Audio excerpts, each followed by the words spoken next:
Мен 9 сынып оқушысы Диляра болам. Менің отбасымда анам және әкем бар. Артымнан ерген сүйкімді інім бар. Әрдайым оны қолдап анам мен әкем бар мейірімін төгеді. Ал мен үйде ешкім түсінбейді. Тіпті түсінгісі де келмейді, санаспайды да. Кейде анам мен әкем ұрысып, бір-біріне айқай-шу болады. Сондай кезде қатты қобалжып қорқамын. Сырымды кімге айтам? Мектепте құруыма айтқым келмейді. Шынып жетекшіме айтсам, анам айтатын секілді. Адам жанын ұғынар, сыр айтпайтын кім бар?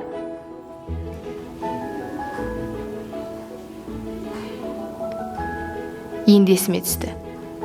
Ол біздің мектеп психологы Гаухар апайымыз. Соған жолығайын.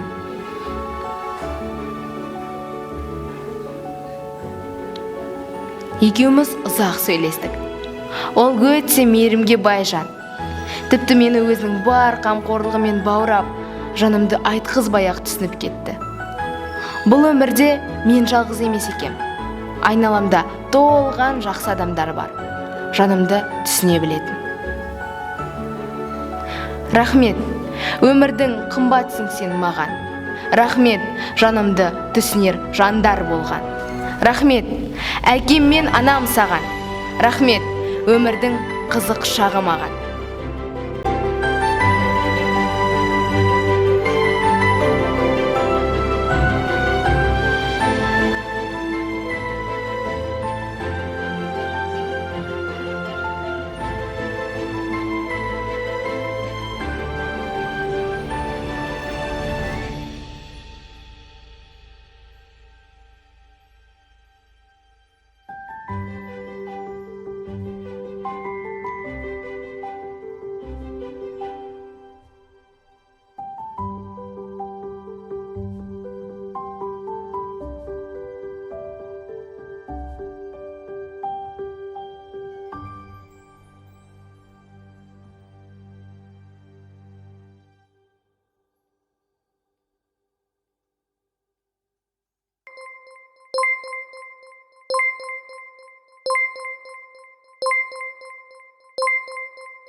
Please verify.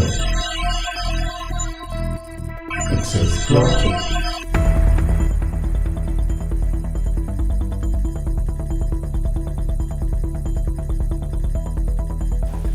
Халық пен халықты, адам мен адамды теңестіретін ол білім.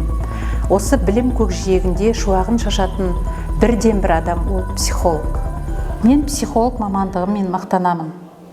Себебі психолог ол дәрігер емес, ол адам жанының емшісі. Психолог өзінің білімі мен біліктілігіне сүйене отырып, өзгелерді тығырықтан шығаруға көмектесетін ізгі жан. Психолог өзін терең түсіне жүріп, өзгелердің жан дүниесін түсінуге, зерттеуге ұмтылатын зерттеуші. Психолог жәрдемші, психолог көмекші.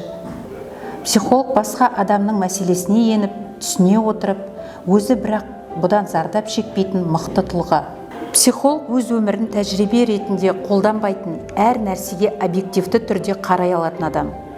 Психолог өзгелердің жанын ауыртпайды, керісінше жан дүниесі күйзеліске түскен жандарға өзінің психология әлемін шарлап, жанына дауа іздейді.